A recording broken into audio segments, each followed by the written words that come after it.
विस्तरं वक्षे स्वभावानां तथैव च पर्यायानां विशेषेण नत्वा वीरं जिनेश्वरम्। पंच परमेष्ठी भगवान की, द्वादशांग जिनवानी माता की, परम पूज्य आचार्य भगवान श्री देवसेन जी मुनि महाराज की, चारित्र्य चक्रवर्ती धर्म साम्राज्य नायक 20वीं शताब्दी के प्रथम आचार्य भगवान श्री शांति सागर जी मुनि महाराज, परम पूज्य आचार्य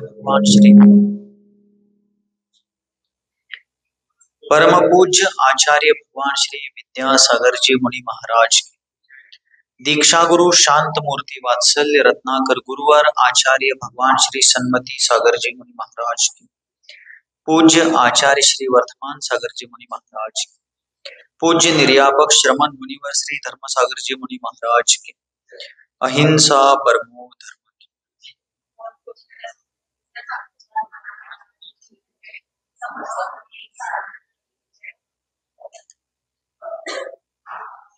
वस्तु की सही पहचान, सही परिचय जब तक प्राप्त नहीं होगी तब तक हम सम्यक दर्शन को धारण नहीं कर पाएंगे। आज तक अनादिकालीन अज्ञान के कारण हम सभी ने देह को जीव और जीव को देह माना, पर को स्व माना, स्व को पर माना, धर्म को अधर्म और अधर्म को धर्म माना, देवशास्त्र गुरु को कुदेव शास्त्र गुरु और कुदेव शास्त्र गुरु को देवशास्त्र गुरु माना। क्यों? क्योंकि हमें उसका लक्षण ही मालूम नहीं था। लक्षण का अर्थ क्या है? पहचान, परिचय। व्यतिकीर्ण वस्तु व्यावृत्ति हेतुर लक्षणम, मिले हुए अनेक पदार्थों के समूह में से किसी विशिष्ट पदार्थ को उसके किसी विशेष चिन्ह के या गुण के द्वारा हम उसको पहचान लेते हैं। उसके उस विशेष गुण या चिन्ह को ही उस वस्तु का लक्षण कहते हैं। लेकिन आज तक हमने सीखा नहीं, समझा नहीं कि धर्म का लक्षण क्या है, सम्यक दर्शन का लक्षण क्या है। तत्वार्थ श्रद्धानम सम्यक दर्शनम, तत्वार्थ का श्रद्धान यही सम्यक दर्शन का लक्षण है। ज्ञान दर्शन चेतना यह जीव का लक्षण अर्थात पहचान है। इस प्रकार जिसकी जो सही पहचान है उसे हम पहचान नहीं सके। क्यों? अज्ञानवश, अज्ञान के कारण से हमने जीवादि द्रव्यों को, उनके लक्षणों को और उनके स्वभाव को नहीं पहचाना। इस कारण से हम मिथ्या दृष्टि बने रहे और उस मिथ्यात्व के कारण ही चतुर्गति संसार में भ्रमण परिभ्रमण चलता। अब यहाँ पर ग्रंथराज आलाप पद्धति परमागम में पूजनीय देवसेन आचार्य जी क्या कर रहे हैं कि इस आलाप पद्धति की रचना मैं नए चक्र नामक ग्रंथ के आधार पर करूंगा, ऐसे प्रतिज्ञा करते हैं। तब शिष्य ने पूछा, उस आलाप पद्धति की रचना आप किस लिए करते हैं? तो उन्होंने क्या कहा था? द्रव्य के लक्षण को सिद्ध करने के लिए और द्रव्य के स्वभाव को सिद्ध करने के लिए। बराबर, ऐसा कहा था। तो अपन कल परसों 2 दिन से यही देख रहे हैं कि लक्षण किसे कहते हैं कि मिले हुए एक व्यक्ति के साथ मिले जुले पदार्थों के समूह में से जिस चिन्ह के द्वारा विशिष्ट वस्तु को, हमारे इच्छित वस्तु को, हमें इष्ट जो वस्तु है उस वस्तु को जिस चिन्ह के द्वारा हम पहचानते हैं उसको उस वस्तु का लक्षण कहते हैं। बराबर। तो लक्षण के कितने भेद है? कौन से?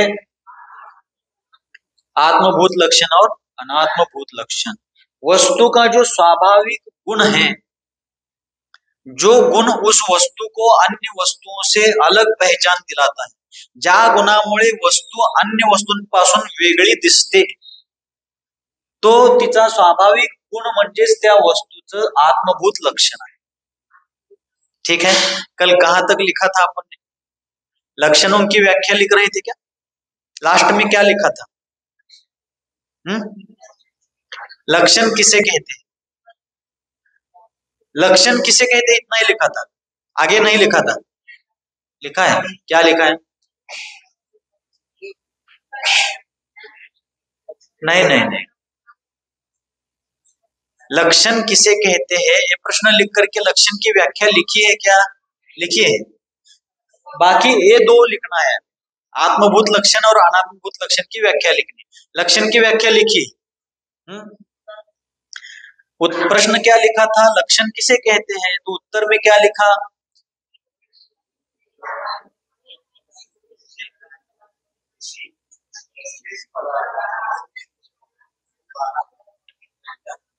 बराबर, मिले जुले पदार्थ समूह में से किसी विशिष्ट पदार्थ को उसके जिस विशेष चिन्ह या गुण के द्वारा अलग से पहचाना जाता है उसे उस वस्तु का लक्षण कहते हैं। उदाहरणार्थ, जीव का लक्षण ज्ञान दर्शन चेतना, पुद्गल का लक्षण स्पर्श रस गंध वर्ण, अग्नि का लक्षण उष्णत्व, ये लिखा होगा है ना। अग्नि का लक्षण उष्णत्व इत्यादि ऐसा लिख सकते हैं। अब लक्षण के दो भेद है, आत्मभूत लक्षण और अनात्मभूत लक्षण। तो आत्मभूत लक्षण किसे कहते हैं, अनात्मभूत लक्षण किसे कहते हैं, इस बारे में आज अपन ठीक से समझेंगे। प्रश्न लिखिए, आत्मभूत लक्षण किसे कहते हैं? जल्दी जल्दी लिखना है। आत्मभूत लक्षण किसे कहते हैं? उत्तर, वस्तु अर्थात जीवादि द्रव्यों के, वस्तु अर्थात जीवादि द्रव्यों के अपने अपने, जीवादि द्रव्यों के अपने अपने जिस स्वाभाविक, जीवादि द्रव्यों के अपने अपने जिस स्वाभाविक गुण के द्वारा, जिस स्वाभाविक गुण के द्वारा जीवादि द्रव्यों के अपने अपने स्वाभाविक जिस गुण के द्वारा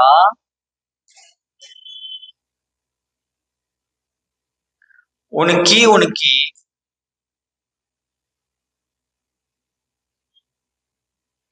जो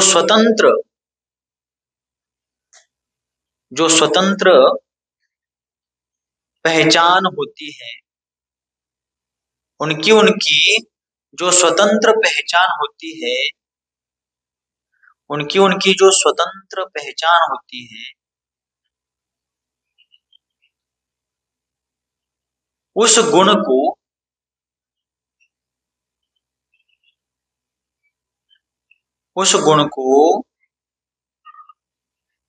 उन द्रव्यों की, उन द्रव्यों का कीजिए, उन द्रव्यों का आत्मभूत लक्षण कहते हैं। कैसा लक्षण कहते हैं? आत्मभूत लक्षण कहते हैं। मराठी में एक बार इसका मैं बताऊंगा, आपने हिंदी लिख लिया बहुत अच्छा है, मैं इसका अनुवाद मराठी में बताता हूँ। वस्तू म्हणजे, लिहून घ्यायचं नाहीये, ऐकायचं आहे, लिखना नहीं है, सिर्फ सुन करके समझना है। इस हिंदी का अनुवाद सिर्फ समझना है। वस्तू म्हणजे जीवादी द्रव्यांच्या स्वतःच्या, आपल्या आपल्या स्वतःच्या ज्या विशेष गुणामुळे त्यांची त्यांची स्वतःची वेगळी ओळख निर्माण होते अथवा वेगळी स्वतंत्र ओळख असते, त्या विशेष गुणाला, त्या द्रव्यांचा काय म्हणायचं? आत्मभूत लक्षण म्हणायचं। कळलं? जसं जीवाचं ज्ञान दर्शन आहे, ज्ञान दर्शन जीव का स्वाभाविक गुण है ना। अब मैं जीव हूं, ज्ञान दर्शन मेरे साथ अनादिकाल से अनंत काल तक था और है और रहेगा, बराबर। लेकिन ये जो पिच्छिका है, संयम उपकरण, ये मेरे साथ अनादि अनंत नहीं है, ये संयोगवश है।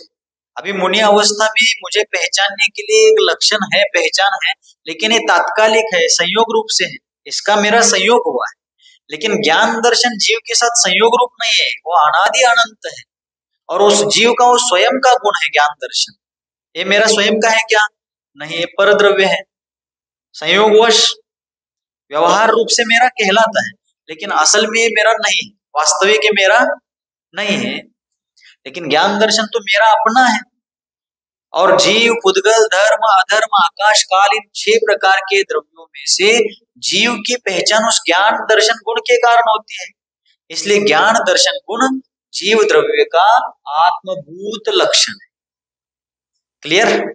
Any doubt? कोई संशय नहीं है। सरल आसान विषय, पाठशाला का विषय है। कौन सा विषय है?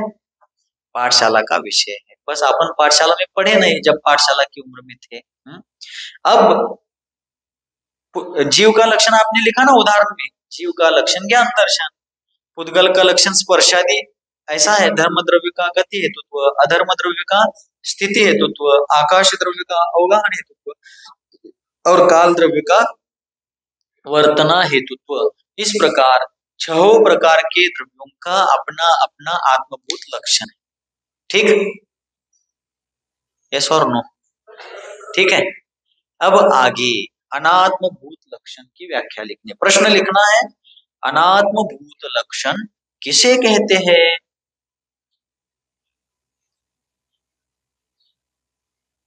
उच्चारणावरून कळलं पाहिजे की प्रश्न विचारायला लागलाय का सामान्य वाक्य प्रयोग आहे.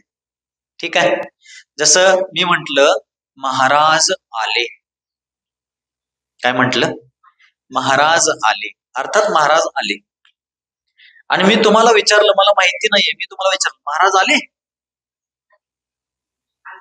उच्चार वाक्य तेच आहे, पण उच्चारणावरून ते एक सामान्य वाक्य आहे का प्रश्नार्थक वाक्य आहे, म्हणून उच्चार. म्हणून आता प्रश्न लिहिताना कसं उच्चारण? अनात्मभूत लक्षण किसे कहते हैं? ये क्या हो गया? उच्चारण, प्रश्न पूछने योग्य उच्चारण हो गया।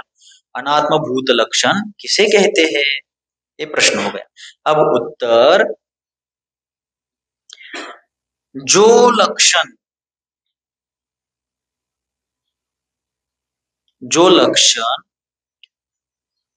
वस्तु को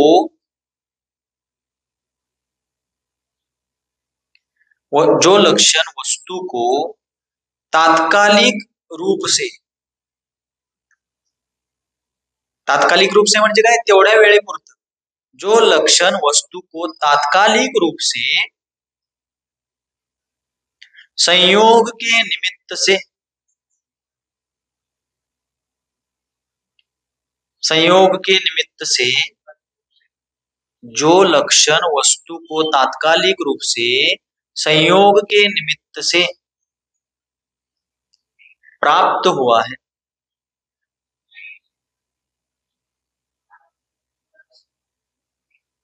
अथवा याचीच दूसरी व्याख्या, इसी की दूसरी व्याख्या लिखेंगे, अथवा वस्तु के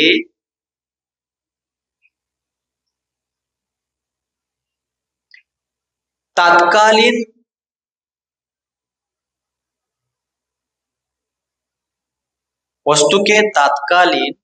संयोगात्मक, वस्तु के तात्कालीन संयोगात्मक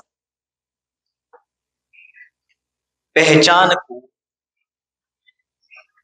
वस्तु के तात्कालीन संयोगात्मक पहचान को अनात्मभूत लक्षण कहते हैं। वस्तु के तात्कालीन संयोगात्मक पहचान को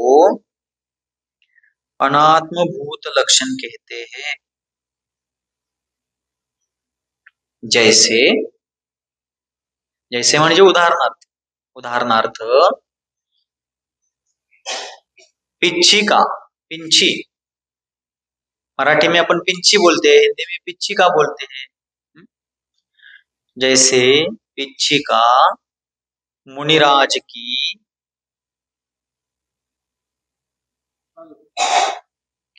पिच्छिका मुनिराज की तात्कालीन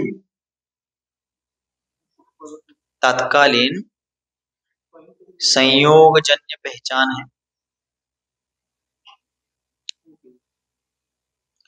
पिच्छिका मुनिराज की तात्कालीन संयोग रूप पहचान है। तात्कालीन क्यों कहा? क्योंकि ये पिच्छिका मुनि महाराज जो बने हैं उनको जन्म से नहीं मिली, दीक्षा काल में मिली है।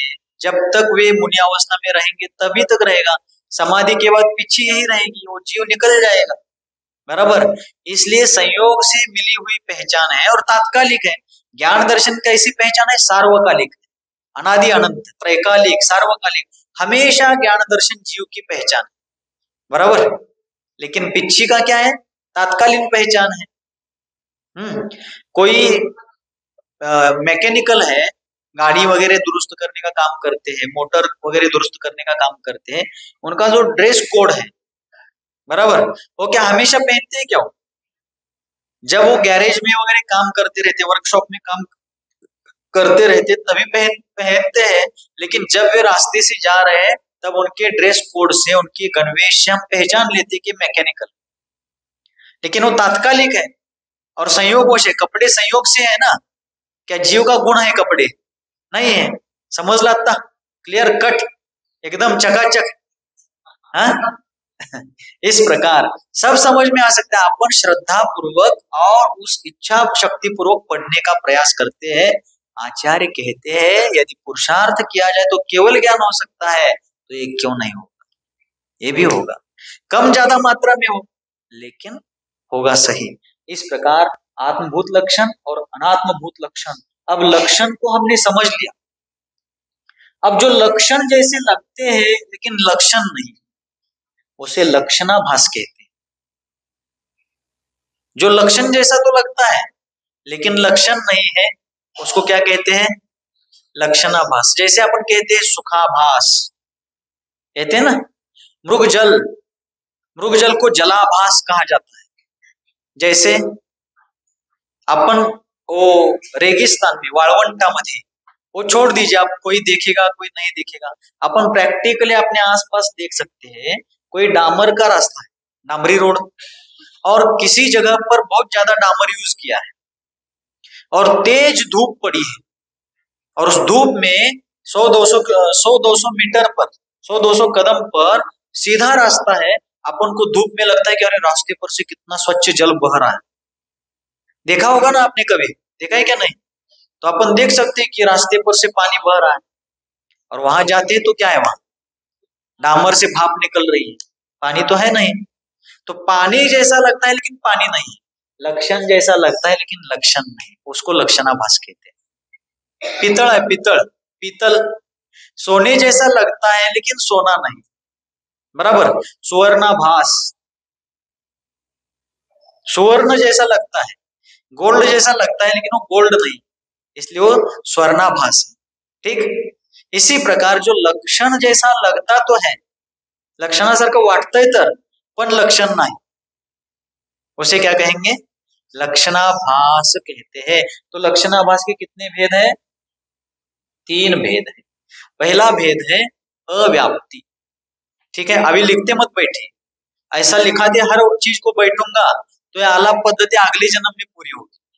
अब आप लोग क्या करेंगे, मैं व्याख्या बताऊंगा, आप लोग बाद में अपने अपने मोबाइल में देख करके उस व्याख्या को लिख लीजिए। वो लिखने के निमित्त से क्यों ना हो, आप देखेंगे और पढ़ेंगे, दोबारा तिबारा पढ़ेंगे, उजळणी होईल, रिविजन होईल, त्या अनुषंगाने आपला विषय पक्का होईल। ठीक है। अब यहाँ पर लक्षणाभास किसे कहते हैं? तो जो लक्षण जैसा लगता है लेकिन लक्षण नहीं है, लक्षणासारखं वाटतंय पण लक्षण नाही आहे ते, त्याला लक्षणाभास म्हणतात। तर त्याचे 3 भेद आहेत, उसके 3 भेद है, अव्याप्ति, अतिव्याप्ति, असंभवी। कशाला म्हणतात? अव्याप्ति लक्षणाभास किसे कहते हैं? तो यहाँ देखिए,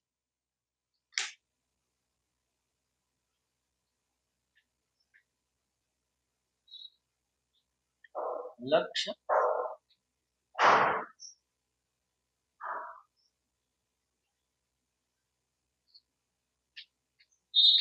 और लक्षण, दो बातें हो गई ना।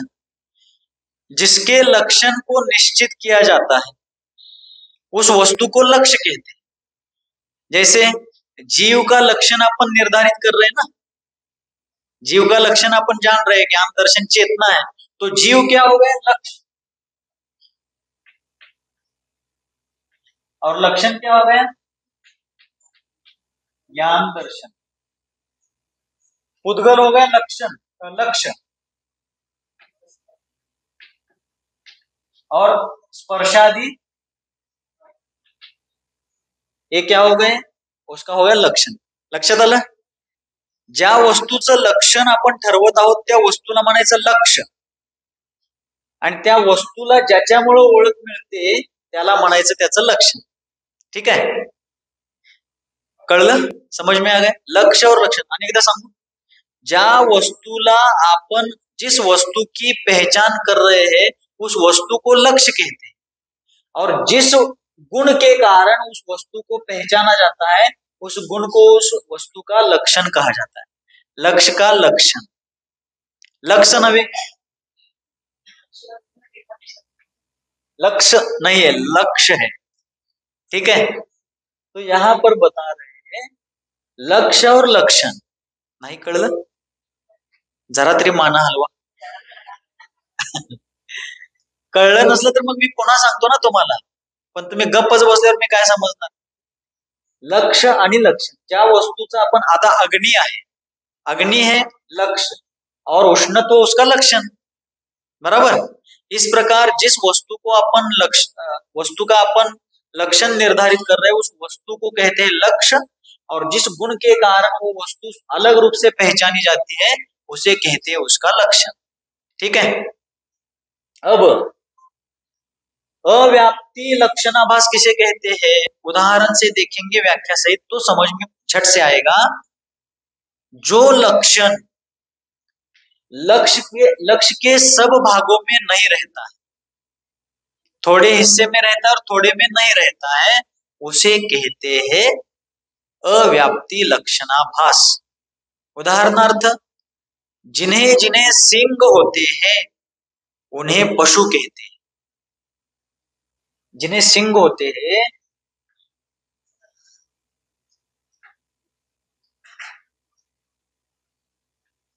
अब पशु क्या है, लक्ष्य है.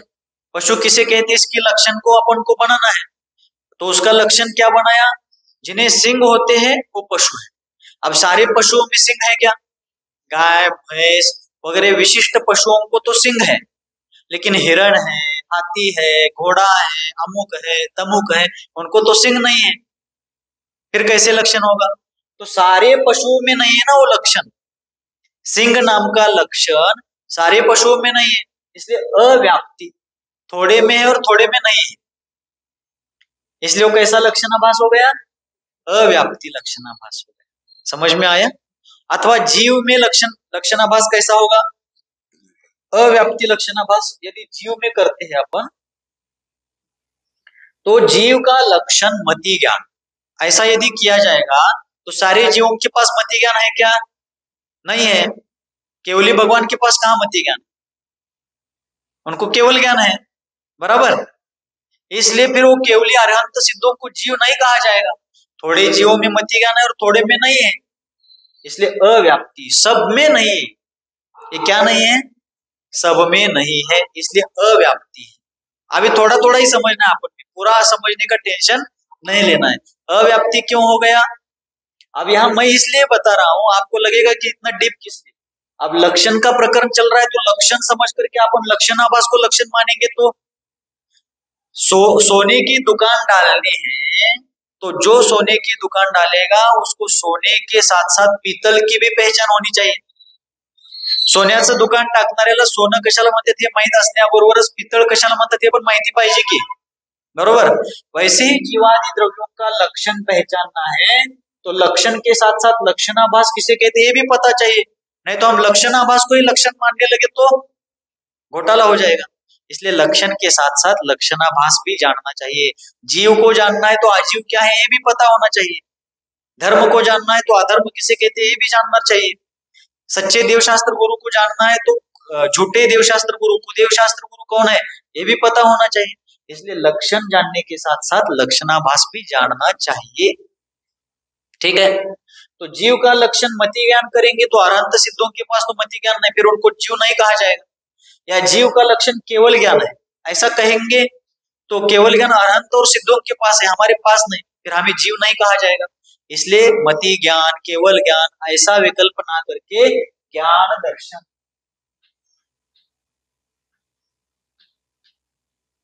ठीक है। फिर वो कोई भी ज्ञान हो, मति हो, श्रुत हो, अवधि हो, केवल हो, मनपरे हो, कुमति, कुश्रुत, कुअवधि, किसी ना किसी रूप में जिसके पास ज्ञान दर्शन है वो जीव है। अब कोई प्रॉब्लम है क्या? अब कोई समस्या नहीं। हर जीव के पास निबोधि से लेकर सिद्ध भगवान तक सबके पास किसी ना किसी रूप में ज्ञान दर्शन है ही। फिर वो मति रूप में हो, श्रुत रूप में हो, सम्यक ज्ञान रूप में हो, मिथ्या ज्ञान रूप में हो, लेकिन ज्ञान दर्शन सबके पास है। ओके।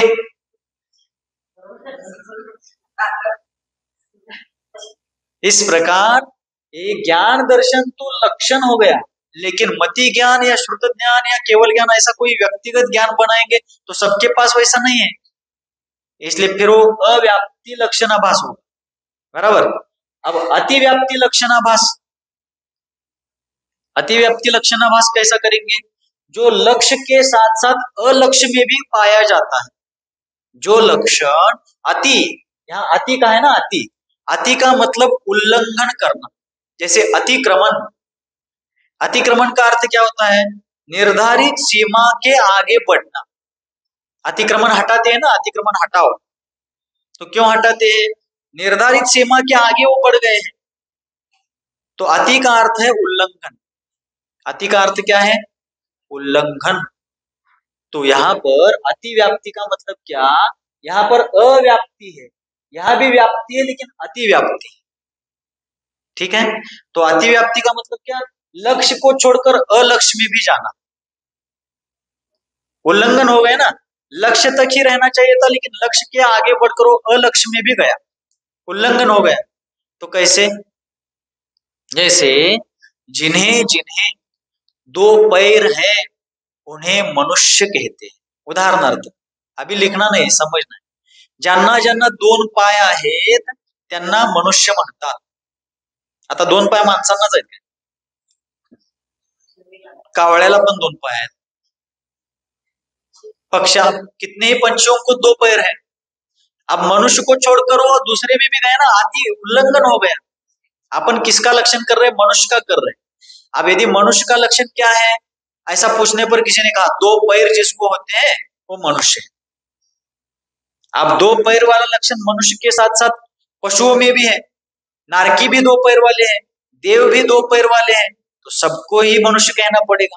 इसलिए लक्षण का उल्लंघन हो गया, लक्ष्य को छोड़कर वो अलक्ष्य में गया. बरोबर? कळलं? नक्की है. लय टॅलेंटेड लोक आहे तुम्ही, वारणेचं पाणी पिताय नाही. तर क्या हो गया फिर? जो लक्ष्य को छोड़कर अलक्ष्य में भी पाया जाता है उस लक्षण को अतिव्याप्ति लक्षणाभास कहते हैं. सिंपल व्याख्या. प्रश्न क्या किया गया? अतिव्याप्ति लक्षणाभास किसे कहते हैं? तो उत्तर दिया गया कि जो लक्षण लक्ष्य को छोड़कर अलक्ष्य में भी पाया जाता है उसको अतिव्याप्ति लक्षणाभास कहते हैं. बाद में आप लिख लीजिए इसमें देख करके. ठीक है. अब ये हो गया मनुष्य के पैर का एक सामान्य उदाहरण, व्यावहारिक उदाहरण. अब जीवादि द्रव्यों में कैसे घटित करेंगे? तो उसको घटित करते समय क्या करेंगे? जीव का लक्षण अमूर्तपना. अतिव्याप्ति लक्षणाभास का उदाहरण क्या आएगा? जीव का लक्षण अमूर्तपना है. ऐसा यदि व्याख्या करते हैं तो जीव तो अमूर्त है ही, लेकिन अधर्म द्रव्य भी अमूर्त है, धर्म द्रव्य भी अमूर्त है, आकाश भी अमूर्त है, काल भी अमूर्त है, तो उनको भी जीव कहना पड़ेगा फिर. क्योंकि अमूर्तपना लक्ष्यभूत जीव के साथ साथ अलक्ष्यभूत धर्म, अधर्म, आकाश, काल इन चारों में भी है. कळलं? इस प्रकार कळलं? इस प्रकार लक्ष्य को छोड़कर जो लक्ष्य के साथ साथ अलक्ष्य में भी पाया जाता है उस लक्षणाभास को अतिव्याप्ति लक्षणाभास कहते हैं. और तीसरा जो है, इसके नाम में उसका अर्थ छिपा हुआ है, असंभव. जो लक्षण लक्ष्य में संभव ही नहीं है उसको असंभवी कहते हैं. जैसे फॉर एग्जाम्पल, अग्नि का लक्षण शीतलता. संभव है क्या? अग्नि का लक्षण शीतलता संभव है? नहीं है. तो यह असंभव हो गया. अग्नि लक्ष्य है, उसका लक्षण निर्धारित करना है, तो अग्नि लक्ष्य है और उसके लक्षण को क्या किया? शीतलता. ये संभव है क्या? नहीं है, तो असंभवी लक्षणाभास अर्थात वो अग्नि में पाया नहीं जाएगा, उससे अग्नि को पहचान नहीं लिया जाएगा। जीव का लक्षण अवगाहन हेतुत्व संभव है क्या? नहीं है, असंभव है, इसलिए असंभवी लक्षणाभास हो गया। इस प्रकरण को अब इतना ही क्या करते हैं, यहीं पर इसको संकोचित करते हैं, क्योंकि ज्यादा विस्तार करेंगे तो प्रथम बार वालों को इतना डीपली समझ में नहीं आएगा। तो असंभवी लक्षणाभास क्या हो गया? जो लक्षण लक्ष्य में बिल्कुल नहीं होता है, बिल्कुल नहीं पाया जाता है, उस लक्षण को असंभवी लक्षणाभास कहते हैं। ठीक, जैसे भोग भूमि के मनुष्यों का लक्षण क्या? तो उत्तर दिया गया कि जो मनुष्य महाव्रती होते हैं वे भोग भूमि में होते हैं। संभव है क्या? भोग भूमि में संयम है ही नहीं, महाव्रत या अनुव्रत किसी प्रकार का संयम वहां नहीं, तो उनका लक्षण नहीं हो पाएगा। मुनि महाराज की पहचान क्या है? मुनि महाराज का लक्षण क्या है? जो वस्त्रधारी होते हैं वे दिगंबर मुनि होते हैं। संभव है क्या? इसलिए असंभवी लक्षणाभास। क्लियर, समझ में आ गया? यानी मुनि महाराज लक्ष्य है और उनका लक्षण यदि वस्त्रधारी ऐसा किया गया तो शक्य है क्या? अशक्य है। तो इसको क्या कहते हैं? असंभवी लक्षणाभास। पुद्गल का लक्षण केवल ज्ञान, संभव है क्या? असंभव। आ गया? इस प्रकार जो लक्षण लक्ष्य में बिल्कुल नहीं होता है उसे असंभवी लक्षणाभास कहते हैं। क्लियर? अब इस प्रकार आचार्य महाराज ने क्या कहा तीसरे सूत्र में? द्रव्य, शिष्य ने पूछा था कि नए चक्र के आधार पर आप आलाप पद्धति की रचना क्यों कर रहे हैं, साक्ष्य किमर्थम? तो आचार्य महाराज ने कहा द्रव्य के लक्षण को सिद्ध करने के लिए और द्रव्य के स्वभाव को सिद्ध करने के लिए। ठीक, इसलिए हमने इतना सब कुछ देखा कल से आज तक। ठीक, पुनः पुनः इस चीज को पढ़ेंगे तो अब जीव कौन है, पुद्गल कौन है, धर्म कौन है, अधर्म कौन है, आकाश काल कौन कौन है, और इन सब में मैं कौन हूं। ठीक है, मिले हुए पदार्थों के समूह में से विशिष्ट वस्तु को जिस चिन्ह के द्वारा अलग से पहचाना जाता है उसे उस वस्तु का लक्षण कहा जाता है। करेले की सब्जी याद है ना सब? क्या किया था?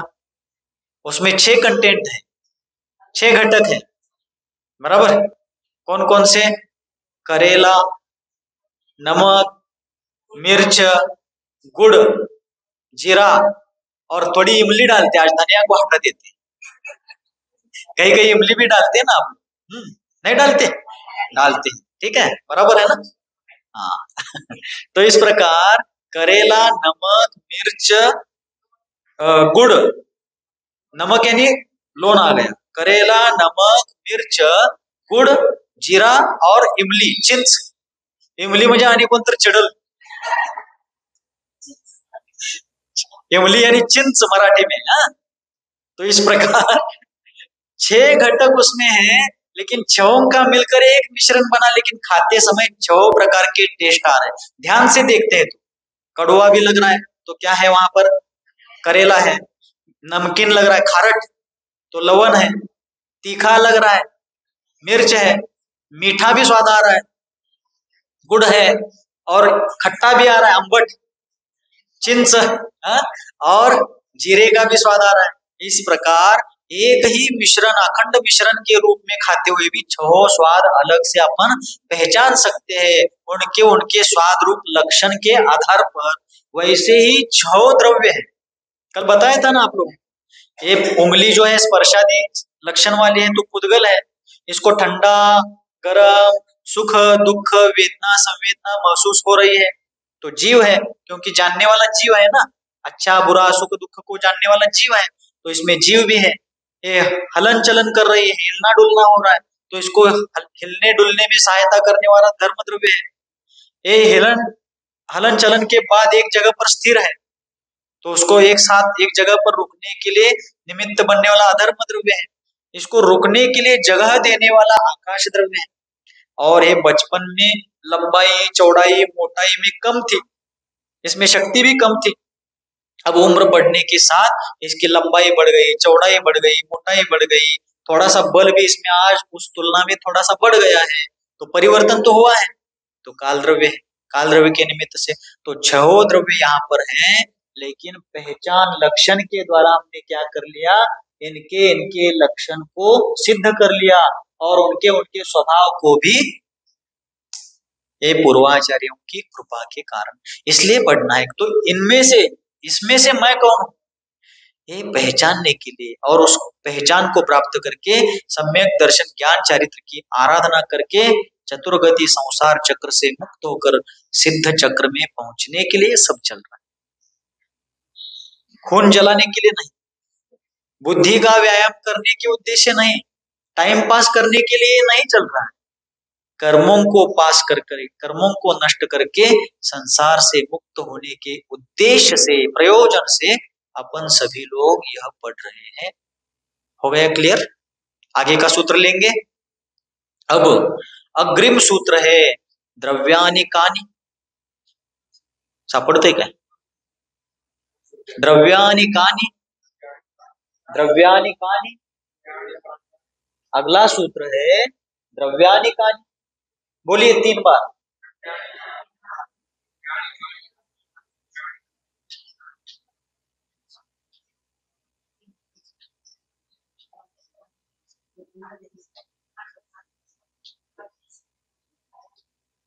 अगला सूत्र कौन सा है?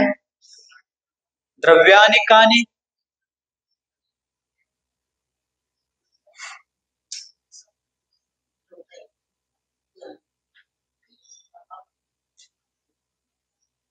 प्रश्नार्थक सूत्र है द्रव्यानि कानि। तो शिष्य गुरु जी को पूछता है, आचार्य महाराज से पूछता है कि हे गुरुवर, आपने कहा कि इस आलाप पद्धति की रचना में द्रव्यों के लक्षण को सिद्ध करने के लिए और उन्हीं द्रव्यों के स्वभाव को सिद्ध करने के लिए कर रहा हूं, तो द्रव्य कौन कौन से हैं? चौथे सूत्र में शिष्य ने क्या पूछा है कि द्रव्य कौन कौन से हैं? ज्या द्रव्यांचं लक्षण तुम्ही सिद्ध करणार आहात, स्वभाव सिद्ध करणार आहात, ते द्रव्य कौन कोणते आहेत, कौन कौन से द्रव्य हैं? अब अगला सूत्र आता है, जीव पुद्गल धर्मा धर्माकाश काल द्रव्यानि। बोलिए।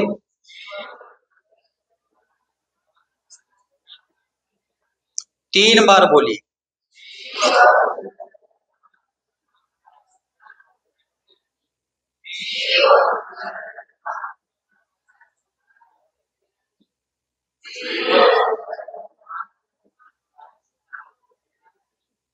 द्रव्यानि ऐसा नहीं बोलना, द्रव्यानि। क्यों? यहाँ देखिए, यहाँ देखिए, द्रव्यानि कैसा है, वहां पर व्या दीर्घ है ना और नीरस्व है, तो द्रव्यानि ऐसा बोलेंगे तो गलत उच्चारण हो जाएगा। द्रव्यानि, व्या को दीर्घ खींचना है, व्याला ओढायचं आणि नी पटकन म्हणायचं, द्रव्यानि। अब मैं बोलता हूं, बोलिए। चारित्रानि, चारित्रानि, सम्यक दर्शन ज्ञान चारित्रानि। त्रानि, त्रा दीर्घ है और नी ऐसा रस्व है, तो चारित्रानि ऐसा बोलेंगे तो व्याकरण गलत हो गया, अर्थात व्याकरण का नियम हमने तोड़ दिया, अशुद्ध उच्चारण कर दिया। इसलिए सम्यक दर्शन ज्ञान चारित्रानि मोक्ष मार्ग, चारित्रानि मोक्ष मार्ग ऐसा नहीं, चारित्रानि मोक्ष मार्ग। ठीक है? जैसे दिन और दीन, दिन और दीन फर्क है। तो द्रव्यानि कानि, प्रश्न शिष्य ने पूछा है कि द्रव्य कौन कौन से हैं, तो आचार्य महाराज ने उत्तर दिया, जीव पुद्गल धर्म अधर्म आकाश काल, ये 6 प्रकार के द्रव्य। द्रव्य कितने हैं? द्रव्य 6 नहीं है, द्रव्य अनंत है, लेकिन उनके प्रकार 6। ठीक है? क्यों? द्रव्य किसे कहते हैं? सद्द्रव्य लक्षणम, उत्पाद व्यय द्रव्युक्तम सद, गुण पर्याय द्रव्यम। तो जो गुण पर्यायों का आधार है, तो ये सभी जीव है, इन सबने गुण पर्यायों को धारण किया है, तो 6 है क्या? यहाँ जीव ही बहुत से हो गए, ये सारे पुद्गल आदि कितने हो गए? तो द्रव्य 6 कैसे? द्रव्य 6 नहीं है, द्रव्य अनंत है, लेकिन उनके प्रकार 6। ठीक? क्लियर? तो यहाँ पर द्रव्यों के 6 नाम बताए गए, 6 प्रकार के द्रव्यों के नाम बताए गए, जीव पुद्गल, धर्म, अधर्म, आकाश और काल। ठीक। तो जीव किसे कहते हैं? अपन अब 2 दिन से यही देख रहे हैं, जो ज्ञान दर्शन चैतन्यमयी स्वभाव का धारक है वह जीव द्रव्य है। ठीक। अब यहां पर प्रश्न उत्पन्न होता है, मैं प्रश्न कर रहा हूं, वक्ता के शब्द सबसे पहले किसके ऊपर पड़ते हैं? वक्ता के शब्द सबसे पहले किसके ऊपर पड़ते हैं? माइक के ऊपर पड़ते हैं।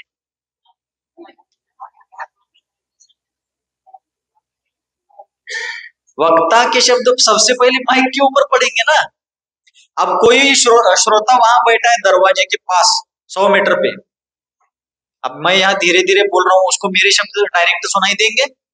तो माइक के माध्यम से जा रहे, सबसे पहले कहाँ पढ़ रहे हैं? माइक पे पढ़ रहे हैं। आप वहां बैठकर सुनो या दुनिया में कहीं बैठ करके सुनो, लेकिन जो मैं बता रहा हूं, जो कोई वक्ता जो भी बता रहा है, आप लोग समझ रहे हैं। लेकिन जिसके माध्यम से ये शब्द प्रसारित हो रहे हैं, उस ध्वनि क्षेपक यंत्र को कुछ भी समझ में नहीं आता।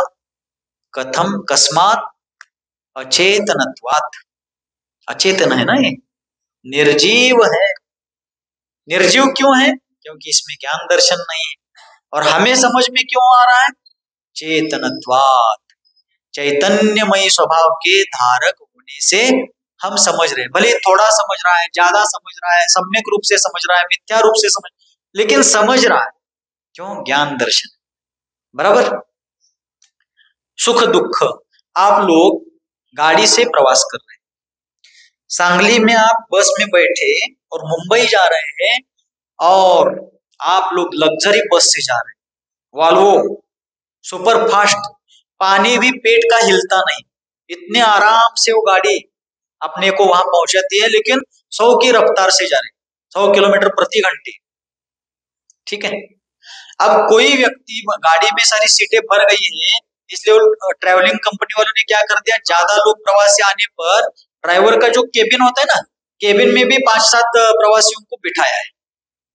अब कोई बुजुर्ग व्यक्ति है, वयोवृद्ध है, और पहली बार ऐसे लग्जरी में बैठे और मुंबई को जा रहे हैं, उन्होंने समडोली, सांगली, समडोली, कवठेपरान, समडोली, दुधगांव, ऐसे लोकल प्रधानमंत्री ग्राम सड़क योजना से उन्होंने प्रवास किया है। नेशनल हाईवे पर कभी प्रवास नहीं किया है। अब वो गए नेशनल हाईवे पर और गाड़ियां तूफान जैसी जा रही, वादळ वाऱ्यासारखं गाड्या चालल्या, और वो गाड़ी का ट्रैवल का जो ड्राइवर है लग्जरी का, वो बहुत रैश चलाता है। अब आगे बैठे हुए बुजुर्ग व्यक्ति, वो ड्राइवर क्या कर रहा है, आगे वाली गाड़ी को ओवरटेक करते समय उसके बहुत पास जाता है और फिर कट लेता है। तो अंदर बैठी हुई व्यक्ति क्या करती है, आप जाकर चिपकेगा उसको, आता जाऊन धड़कते वाटत, इसलिए वो क्या करती है, बूढ़ी व्यक्ति क्या या कोई भी घबराने वाली व्यक्ति क्या करती है, भीतर से उस गाड़ी को पकड़ता है ऐसा, यहाँ पकड़कर गाड़ी रोकने वाली है। मैंने तो ऐसा करते हुए लोगों को देखा है जब मैं बैठता था, भीतर बैठकर भीतर से पकड़ रहा है गाड़ी को अंदर से, ऐसा करके गाड़ी रुकेगी? आगे जाकर टकराने से गाड़ी भीतर पकड़ करके रुकेगी क्या? फिर भी वो डर के पकड़ रहा है उसको। क्यों? कहीं टकरा ना जाए, एक्सीडेंट ना हो जाए, मुझे कुछ हो ना जाए, इस डर के कारण वो व्यक्ति भीतर से पकड़ रहा है। लेकिन गाड़ी कभी डरती है क्या, मैं जाकर टकराऊंगी तो मेरा बोनेट फूट जाएगा, टूट जाएगा, बल्ब फूट जाएंगे, हेडलाइट फट जाएगा, ऐसा वैसा कुछ डर है उसको? क्यों? निर्जीव है। आलाप पद्धति आ गई कि नहीं, प्रैक्टिकली आलाप पद्धति। वहां पर उस गाड़ी को कोई डर नहीं कि मेरा एक्सीडेंट हो जाएगा, मुझे बीमा मिलेगा या नहीं, मुझे पैसे मिलेगा या नहीं, मुझे कुछ हो जाएगा क्या, ऐसा कोई डर नहीं, क्योंकि वो निर्जीव है। और भीतर बैठा हुआ ड्राइवर को बता भी नहीं पा रहा है और स्वयं ऐसा पकड़ रहा है डर करके। क्यों? मुझे कुछ लग ना जाए, मुझे कुछ हो ना जाए, क्योंकि वो जीव है। और जीव क्या कर रहा है संसार दशा में? जे त्रिभुवन में जीव अनंत सुख चाहे दुखते भयवंत, वो दुख से डर रहा है ना, गाड़ी टकरा ना जाए, और सुख पूर्वक वहां पहुंचना चाहता है अपने इष्ट लोगों के पास। बराबर। इसलिए वो जीव जानता है एक्सीडेंट होगा तो क्या होगा, नहीं होगा तो मैं अच्छे से पहुंच जाऊंगा, क्योंकि वो ज्ञान दर्शन। और जो गाड़ी जो है उसको कोई विकल्प ही नहीं, क्योंकि विकल्प लायक उसके पास ज्ञान दर्शन है ही नहीं। तो जीव का लक्षण क्या हो गया? ज्ञान दर्शन चेतना। ठीक। पुद्गल का लक्षण क्या है? स्पर्श, रस, गंध, वर्ण। स्पर्श किसे कहते हैं? जिसको छू करके जाना जाता है, टचिंग, उसे स्पर्श कहते हैं। स्पर्श 8 प्रकार का है। हल्का, भारी, स्निग्ध, रुक्ष, शीत, उष्ण, कोमल और कठोर, ऐसे 8 प्रकार का स्पर्श है। उसके बाद रस, रस यानी जूस नहीं, आम का रस, अनार का रस, ऐसा रस नहीं, रस वहां जूस कहलाता है। यहाँ रस मतलब टेस्ट, स्वाद, बराबर। रस 5 प्रकार का है। मीठा, कड़वा, चरपरा, कषायला, तीखा इत्यादि 5 प्रकार के रस है। गंध यानी स्मेल, उसके 2 भेद है, सुगंध, दुर्गंध। और वर्ण यानी रंग, कलर, 5 प्रकार के हैं। काला पानी पी। सिद्धांत सागर जी महाराज 5 वर्णों को इस प्रकार बताते हैं। का यानी काला, ला यानी लाल, पा यानी पांढरा, मराठी में सफेद को पांढरा कहते हैं।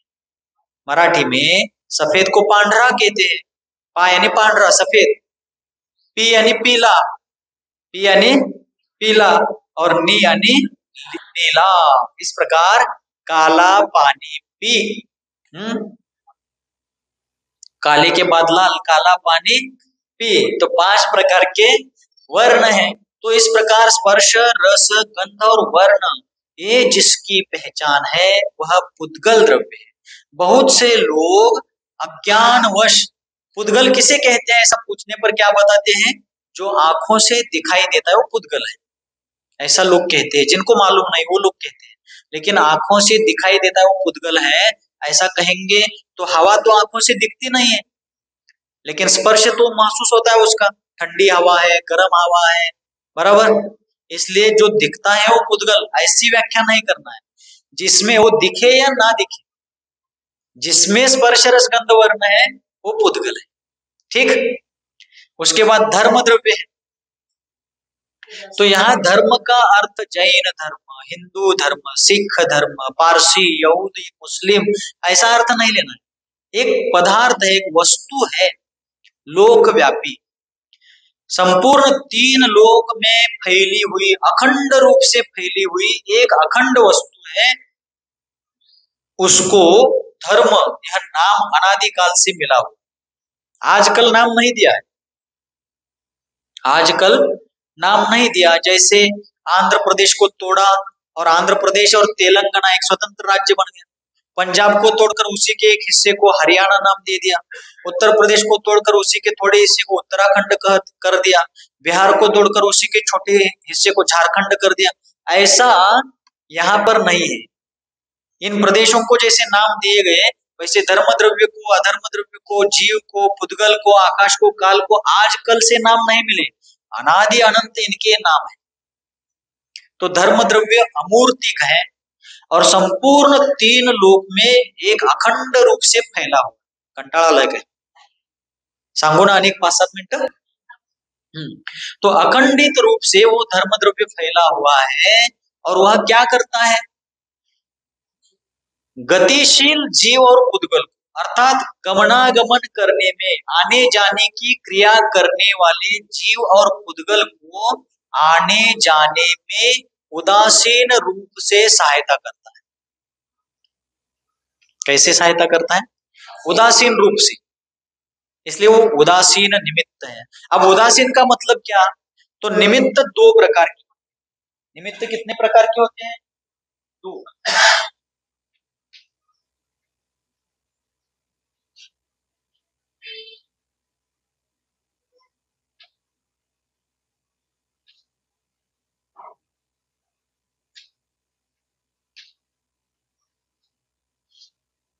प्रेरक निमित्त और उदासीन निमित्त, अक्षर खालची दिसतात ना? प्रेरक निमित्त और उदासीन निमित्त, ऐसे निमित्त के 2 भेद हैं, 2 प्रकार हैं। जैसे उदाहरण से समझेंगे, ध्वजा है, ध्वजा, झंडा, ध्वज स्तंभ पर ध्वजा लगाई हुई है। ध्वज स्तंभ पर क्या लगाई हुई है? ध्वजा लगाई हुई है। लेकिन हवा नहीं चल रही, हवा नहीं चल रही, तो ध्वजा ऐसी लटकी हुई पड़ी है, लोमकड़ लग रहे, लेकिन हवा चलने लगी तो ध्वजा क्या होती है, लहराती है। लहरा दो, ध्वजा क्या होती है, लहराने लगती है, फड़कू लगती है। और हवा तो चल रही है लेकिन स्तंभ नहीं है, तो क्या होगा, ध्वजा है, स्तंभ भी है, लेकिन हवा नहीं है, तो ध्वजा पर, हवा पर, स्तंभ पर ध्वजा क्या करेगी, लटकी रहेगी। अब क्या है, हवा तो है लेकिन स्तंभ नहीं है, तो ध्वजा क्या करेगा, जमीन पे ऐसा ही घिसटती जाएगी, जमीन पर पड़ना से फरफटत जाना, बराबर। तो ध्वजा को लहराने के लिए हवा भी चाहिए और स्तंभ भी चाहिए, क्लियर। लेकिन हवा क्या है और स्तंभ क्या है, तो हवा जो है वो प्रेरक निमित्त है।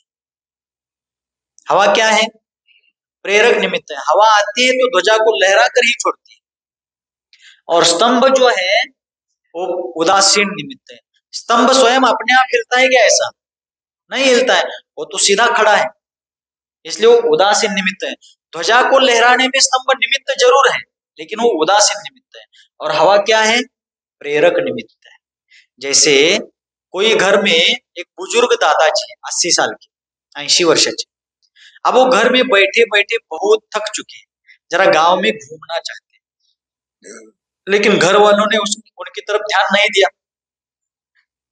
तो बुजुर्ग दादाजी क्या करते हैं, अपनी डंडी लेकर के, अपनी लकड़ी डंडी लेकर के क्या करते हैं, एक फेर फटका मार के आते हैं, एक फेरी लगा के आते हैं।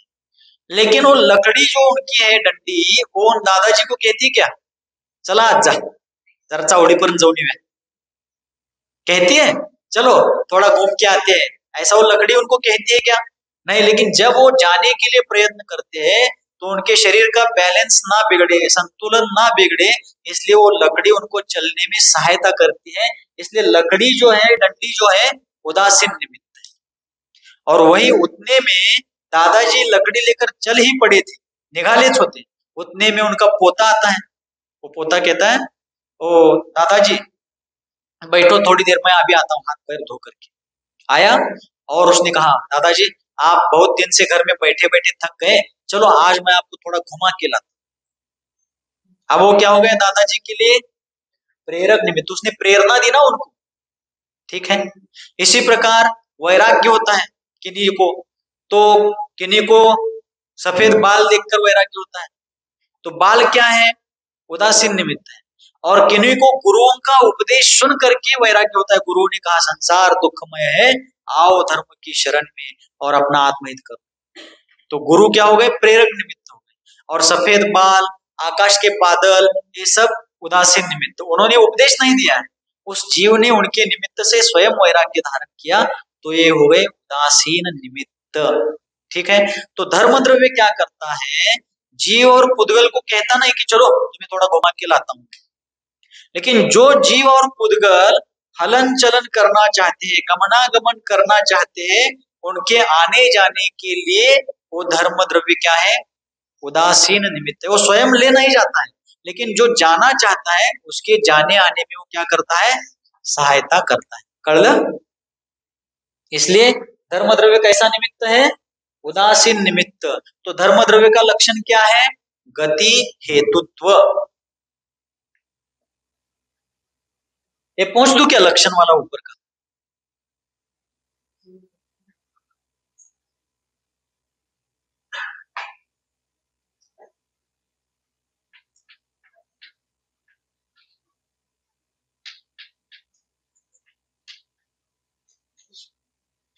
देखिए गति यानी गमनागमन, गति का अर्थ क्या है, गमनागमन। गति के अनेक अर्थ हैं, गति यानी पर्याय, मनुष्य गति, देव गति। गति का अर्थ स्पीड भी होता है, फार वेगाने, फार गति, बहुत गति से गाड़ी जा रही है, ऐसा भी अर्थ होता है। और गति का अर्थ जाना आना, गमनागमन। हाँ? हेतु यानी कारण, हेतु का अर्थ क्या है, कारण। और तो यानी पना, पना यानी आप कैरी का बनाते हो, पना नहीं। यहाँ पना यानी स्वभाव। जीव पुद्गल के गमनागमन में कारण बनने का जिसका पना अर्थात स्वभाव है। पनाचा अर्थ क्या है? स्वभाव। जीव और पुद्गल के जाने आने में उदासीन रूप से निमित्त बनने का, कारण बनने का जिसका पना अर्थात स्वभाव है, उस धर्म द्रव्य का लक्षण है गति हेतुत्व।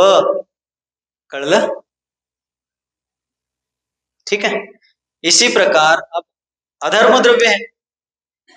अधर्म द्रव्य का लक्षण क्या है?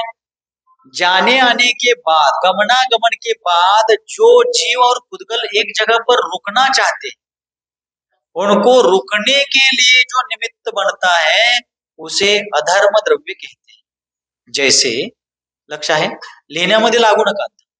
गमनागमन के बाद जो जीव और पुद्गल रुकना चाहते एक जगह पर, उनको एक जगह पर रुकने के लिए, थांबण्यासाठी जो द्रव्य उदासीन रूप से सहायता करता है उसे अधर्म द्रव्य कहते हैं। जैसे कोई पथिक गर्मी में, धूप में बहुत चल करके थका हुआ था, अब वो थोड़ा विश्राम के लिए रुकना चाहता था, लेकिन वो धूप में रुकेगा क्या? किसी पेड़ की छाया के नीचे रुक, लेकिन पेड़ ने उसको पकड़ लिया क्या? आओ भाई बैठो, यहाँ पर धूप में बहुत थके हुए हो, थोड़ा बैठो आराम से। पेड़ ने पकड़ कर बैठा है जबरदस्ती से? नहीं, लेकिन पेड़ की छाया उसको वहां रुकने के लिए निमित्त बनी। लेकिन कैसे निमित्त? उदासीन। क्यों? पेड़ ने जबरदस्ती से रुकाया नहीं, पेड़ की छाया देखकर वो अपने आप रुका है, इसलिए पेड़ उसके लिए उदासीन निमित्त है। ठीक। जबरदस्ती से यदि अधर्म द्रव्य किसी को पकड़ता तो कोई कभी एक जगह से दूसरी जगह हिलडुल नहीं सकता। और धर्म द्रव्य यदि जबरदस्ती से स्वयं ही, मैं जाना नहीं चाहता हूं, लेकिन धर्म द्रव्य सबको लाता ले जाता, तो कोई एक जगह पर रुक नहीं सकता। देखिए वस्तु स्वातंत्र्य, जैन दर्शन की अगाध लीला। जो जैसा वस्तु स्वरूप है वैसा ही पूर्वाचार्यों ने जिनेन्द्र देव के उपदेश के अनुसार बताया कि धर्म द्रव्य क्या करता है? उदासीन निमित्त है। वो स्वयं किसी को ले जाता नहीं, लाता नहीं। जो जाना चाहता है वो स्वयं जाए, जो आना चाहता है वो स्वयं आए। आने जाने में मैं सहायता करूंगा, लेकिन मैं ले जाऊंगा नहीं, लाऊंगा नहीं। ये धर्म द्रव्य का कार्य। आने जाने में, गमनागमन में उदासीन निमित्त, बराबर। और अधर्म द्रव्य, या पाहुणा आला तर 4 दिवस राहावा, आई समधी जी, अब बहुत दिन बाद बेटी के घर आई, 4 दिन आराम से रुको, मैं छोड़ूंगा नहीं। ऐसा जैसे आप लोग किसी मेहमान को कहते हैं, वैसा अधर्म द्रव्य कहता है कि मैं आपको छोड़ूंगा नहीं, यही रुकना पड़ेगा। ऐसा होता तो कोई कहीं एक जगह से आना जाना कर ही नहीं सकता। हाँ, आप रुकोगे, मैं आपकी मदद करता हूँ। जाना है तो फिर धर्म द्रव्य है, बराबर। काय झालं? या गरम गरम भात केलंय, पळणी नाही, थांबा, असं काय आहे काय? नहीं।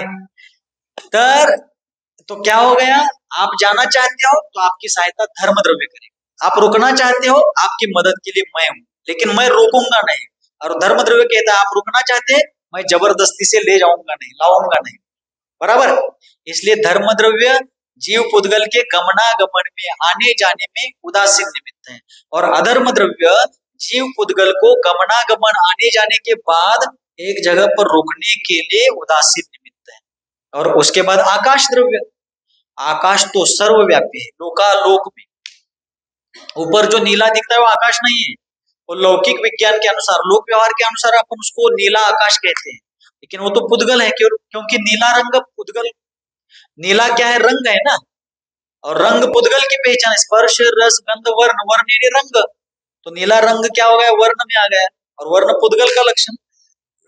तो इस प्रकार ऊपर जो नीला दिखता है वो आकाश नहीं, पुद्गल की एक पोल है, पोकड़ी। और आकाश तो सर्वव्यापी है, लोकालोक में फैला हुआ है। और वो क्या करता है? अपने भीतर जीवादि अन्य 5 प्रकार के द्रव्यों को रहने के लिए जगह देता है। आकाश तो है ही, उदाहरण में, ये आकाश नहीं, उदाहरण में आकाश तो है ही, लेकिन उस आकाश ने क्या किया? अपने भीतर रहने के लिए जीव को जगह दी है, पुद्गल को जगह दी है। धर्म द्रव्य, अधर्म द्रव्य और काल द्रव्य, इन अन्य 5 प्रकार के द्रव्यों को भी अपने भीतर रहने की जगह उसने दी है। इसलिए वो आकाश द्रव्य का लक्षण क्या है?